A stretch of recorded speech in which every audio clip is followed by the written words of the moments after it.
नमस्कार दोस्तों, आपका हमारे YouTube चैनल मोहल्ला पाठशाला पर स्वागत है। देखो, हम लोगों ने मैथ में अभी तक नंबर सिस्टम का 2 लेक्चर देखे हैं और दोनों लेक्चर बहुत इंपॉर्टेंट था। उसी के आगे निरंतर हम लोग आज आगे बढ़ेंगे लेक्चर थर्ड में। लेक्चर थर्ड में आज हम आप लोगों को विभाज्यता का नियम सिखाएंगे, जो कि मैथमेटिक्स में बहुत ही ज़रूरी है, क्योंकि इसमें विभाज्यता का जो रूल है ये हर टॉपिक के लिहाज से देखा जाए, चाहे फैक्टर हो, चाहे एलसीएम एचसीएफ हो या अदर टॉपिक हो, सिंप्लीफिकेशन हो, कैलकुलेशन के लिए बहुत ही इंपॉर्टेंट है और हर जगह ये हमको काम देता है मैथमेटिक्स में। तो इसलिए इस टॉपिक को अच्छे से समझो, नोट्स बनाते चलो और एक बार अगर देख लोगे तो वैसे ही समझ में आ जाएगा, लेकिन नोट्स बनाए रहोगे तो कभी अपना रिवाइज करना हो तो रिवाइज कर लोगे तो तुरंत रिकॉल हो जाएगा, समझ लो एक तरह से। तो विभाज्यता का रूल पढ़ाने के बाद हम आप लोगों को बताएंगे यूनिट डिजिट, इकाई का अंक कैसे निकालते हैं। इसी तरह 3-4 लेक्चर और बचेगा, फिर हमारा नंबर सिस्टम खत्म हो जाएगा, तो फिर नेक्स्ट चैप्टर की ओर बढ़ेंगे। ठीक, तो चलो देखते हैं विभाज्यता का रूल। देखो, विभाज्यता का नियम क्या होता है। विभाज्यता के नियम में हमको ये देखना है डिविजिबिलिटी का रूल। जैसे सबसे पहला हम लेते हैं 2। पहला क्या है हमारा 2 से विभाज्य। 2 से विभाज्य का नियम क्या होता है? 2 से विभाज्य का नियम, डिविजिबिलिटी ऑफ 2, मतलब डिविजिबिलिटी रूल ऑफ 2, मतलब इसका 2 से विभाज्य का नियम। 2 से विभाज्य का नियम। अब देखो, 2 से विभाज्य का नियम हमें क्या कहता है कि कभी भी आपको कोई नंबर दे दिया जाए और उस नंबर का लास्ट वाला डिजिट अगर इवन नंबर है, सम संख्या है, तो वह 2 से पूर्ण रूप से विभाज्य हो जाएगा। अब एग्जाम्पल के माध्यम से समझते हैं हम। मैंने क्या बताया, अगर कोई संख्या दिया हुआ है, अगर आपको कोई संख्या दिया हुआ है और उसको चेक करना है कि क्या वो 2 से विभाज्य है या नहीं, तो हम क्या करेंगे, उस संख्या का लास्ट अंतिम नंबर या अंतिम संख्या, उस संख्या में जो अंतिम डिजिट होगा, अंतिम अंक, वो हमारा क्या होना चाहिए, वो हमारा सम होना चाहिए। क्या होना चाहिए? सम, इवन नंबर होना चाहिए। अगर वह इवन नंबर है, सम संख्या है, इवन नंबर अगर है वो, तो वह संख्या पूरा का पूरा क्या हो जाएगा, 2 से डिविजिबल हो जाएगा, 2 से पूर्ण रूप से विभाज्य हो जाएगा। अब इसी को हम एग्जाम्पल के माध्यम से समझते हैं। मैंने क्या बताया कि अगर कोई भी संख्या दिया है, उस संख्या के इकाई का अंक या उसका अंतिम अंक 2 से, या अंतिम अंक उसका सम संख्या हो, तो उस सम संख्या होने की, अगर सम संख्या है तो वह पूरा संख्या हमारा 2 से पूर्ण रूप से विभाज्य हो जाएगा। अब इसको एग्जाम्पल के माध्यम से समझते हैं, बहुत ही आसान है। जैसे मान लो, एग्जाम्पल के माध्यम से हम समझेंगे तो जैसे हमने लिखा एग्जाम्पल 1 4 6 2। अब ये 4 डिजिट है। अब इसे हमें पता करना है कि क्या ये 2 से पूर्ण रूप से विभाज्य होगा। कभी भी कोई संख्या पूर्ण रूप से तभी विभाज्य होता है जब उस संख्या से उसको हम भाग करें और उसका शेषफल क्या है, 0 आए। अब यहां मैंने बात किया शेषफल का, रिमाइंडर का, तो रिमाइंडर क्या होता है उसको भी आपको समझा दूं। मान लो ये हमारा 4 है और 4 को मैंने डिवाइड किया 12 में, तो 4 का टेबल पढ़ेंगे तो 3 टाइम्स में 12 हमारा क्या हो जाएगा, आ जाएगा, यहां आ जाएगा 0। तो इस 0 को हम बोलते हैं शेष। क्या बोलते हैं? शेषफल, रिमाइंडर बोलते हैं। और ये हमारा क्या है, भागफल है, क्वोटिएंट जिसको बोलते हैं इंग्लिश में, भागफल, भाजक भाज्य। तो देखो मैंने क्या बताया, कभी भी किसी संख्या को अगर हम डिवाइड कर रहे हैं, भाग कर रहे हैं और उसका शेषफल 0 आ जाए, तो उस संख्या से वह नंबर पूर्ण रूप से विभाज्य माना जाता है।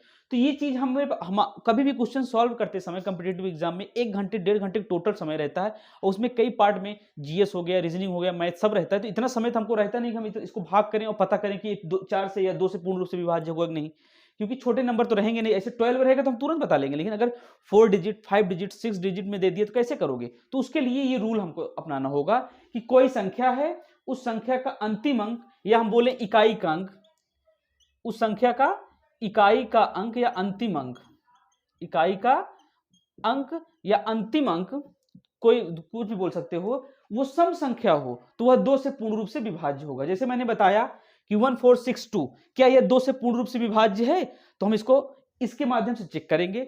मैंने क्या बोला, इसका इकाई का अंक क्या है, 2 है, और इकाई का अंक 2 जो है, क्या ये इवन नंबर है, यह सम संख्या है, तो हाँ ये सम संख्या है। अगर लेक्चर फर्स्ट और सेकंड जो नंबर सिस्टम को देखे होंगे तो उनको पता होगा, मैंने बताया था सम संख्या किसे कहते हैं। सम संख्या जो 2 के टेबल में आए सारे सम संख्या कहलाते हैं। ठीक, तो तो उसी के आगे हम लोग बढ़ेंगे। मैंने क्या बताया, अगर हमारा कोई भी नंबर लास्ट वाला इवन नंबर है, सम संख्या है, तो 2 से पूर्ण रूप से विभाज्य हो जाएगा। और देखते हैं इसी तरह, जैसे एग्जांपल लेते हैं, और एग्जांपल सेकंड है हमारा 6451। और अब देखो यहां पर क्या लिखा, अगर मैं पूछूं कि 6451 2 से पूर्ण रूप से विभाज्य है या नहीं। एक नंबर का कभी कभी क्वेश्चन सीसेट में भी पूछ लेता है, टेट सीटेट में भी पूछ लेता है, या कथन निष्कर्ष के रूप में कुछ घुमा फिरा के दे देगा, लेकिन जब हमारा कॉन्सेप्ट क्लियर रहेगा तो हम सब आसानी से कर सकते हैं। मैंने क्या बोला कि 6451 क्या 2 का डिविजिबल है? अगर ये 2 का डिविजिबल है तो हम कैसे चेक करेंगे? कभी भी आपको नंबर मिले तुरंत सबसे पहले उसके इकाई के अंक पे जाओ। जो इसका इकाई का अंक है, ये हमारा क्या है? इकाई का अंक। इकाई का अंक, तो इकाई का अंक जो यहां पर दिया हुआ है, इसको हम चेक करेंगे कि क्या ये 2 के टेबल में आता है, या मैंने बताया था इकाई का अंक मेरा सम संख्या होना चाहिए। तो क्या ये इवन नंबर है, सम संख्या है? सबसे पहली बात तो 2 के टेबल में आता नहीं 1, और ये इकाई का अंक सम संख्या नहीं है, तो ये 2 से विभाज्य नहीं होगा, ये 2 से विभाज्य नहीं होगा। और एग्जांपल लेते हैं, जैसे मैंने लिया यहां पर 6 7 1 5 4 6, इतने बड़े डिजिट लिया। अब सोचो इसमें 2 से डिवाइड करोगे समय लगेगा, कब तक हम 2 से डिवाइड करेंगे? तो हम उसको रूल अप्लाई करेंगे, रूल अप्लाई करके तुरंत आंसर करेंगे, उसके बाद नेक्स्ट क्वेश्चन पे बढ़ेंगे। ठीक, तो 67 मतलब 6,71,546। अब इसको तुरंत मैंने जो बताया रूल उस पर अप्लाई करो, लास्ट नंबर पे जाओ और लास्ट नंबर चेक करो क्या ये 2 के टेबल में आता है, 2 के पहाड़े में आता है, क्या ये सम संख्या है? अगर है तो ये पूरा हमारा 2 से विभाज्य हो जाएगा, 2 से विभाज्य हो जाएगा। और इसमें एक चीज और समझो, नोट एक चीज लिख लो या समझ लो कि कभी भी अगर संख्या का इकाई का अंक, संख्या के अगर जो कोई संख्या है उसका इकाई का अंक, इकाई का अंक 0 हो, क्या हो? 0। अगर इकाई का अंक क्या हो? 0 हो, तो समझ जाना तुरंत कि वो हमारा 2 से विभाज्य होगा, क्योंकि ये तो इवन तो बताएगा नहीं, या 2 से डिवाइड होगा ये तो बताएगा नहीं। लेकिन अगर 0 भी लगा है, जो 2 के टेबल में आए वो तो हम बताएंगे ही, लेकिन अगर 0 भी लगा है तब हम बोलेंगे 2 से पूर्ण रूप से विभाज्य हो जाएगा। तो ये 2 का रूल था। अब हम देखेंगे 3 का रूल। अब हमारा है अगला टॉपिक, मतलब अगला नंबर है बी, 3 से विभाज्य का नियम। 3 से विभाज्य का नियम, 3 से विभाज्य का नियम बहुत ही आसान है। कोई भी संख्या अगर दिया है, उस संख्या को अपने मन में या वहीं पर ऐड करो, ऐड करने के बाद चेक करो क्या वो 3 के टेबल में आता है। अगर आता है तो वो 3 से पूर्ण रूप से विभाज्य होगा। मैंने क्या बोला कि जो संख्या दिया हो, मान लो टोटल संख्या हमारा है, सारे संख्या को हम क्या करेंगे? जोड़ लेंगे, और जोड़ने के बाद जोड़ना है, और जोड़ने के बाद क्या करना है? उसको चेक करना है क्या 3 से विभाज्य है वो नंबर। जोड़ने के बाद जो आएगा उसका, तो उसको हम चेक करेंगे क्या 3 से विभाज्य है। अगर वो विभाज्य है तो क्या हो जाएगा? अगर 3 से विभाज्य होगा तो वो हमारा संख्या क्या होगा? 3 से डिवाइड हो जाएगा, उसका विभाज्य कहलाएगा। जैसे मैंने यहां पर लिया 9 3 2 1, 4 डिजिट मैंने लिया, एग्जांपल के माध्यम से समझते हैं। मैंने क्या बताया, अब इसको हमको कैसे चेक करेंगे कि ये 3 से विभाज्य है कि नहीं? मैंने क्या बोला, जो भी संख्या दिया हुआ है सबको ऐड कर लो। कैसे? 9 और 3 को ऐड करोगे तो क्या आएगा? 12। 12 और 2 को ऐड करेंगे तो 12 और 2 14, और 14 में 1 ऐड करेंगे तो हमारा क्या आ जाएगा? 15। और हम चेक करेंगे क्या ये 15 3 के टेबल में आता है, तो ये पूर्ण रूप से इससे विभाज्य है, आता है, यानी कि ये हमारा 3 से विभाज्य है। तुरंत अगर हमारा कैलकुलेशन अच्छा है, थोड़ा सा भी अच्छा है, तो हम तुरंत आंसर बता सकते हैं कि इसका सही है या गलत है। मैंने क्या बताया कि जो भी संख्या दिया हुआ है उस संख्या को ऐड करो, ऐड करने पे 3 से चेक करो क्या वो विभाज्य हो रहा है 3 से। अगर हो रहा है तो हम क्या करेंगे? तुरंत टिक कर देंगे हमारा 3 से विभाज्य है। अब देखते हैं रूल 4 से विभाज्यता का नियम।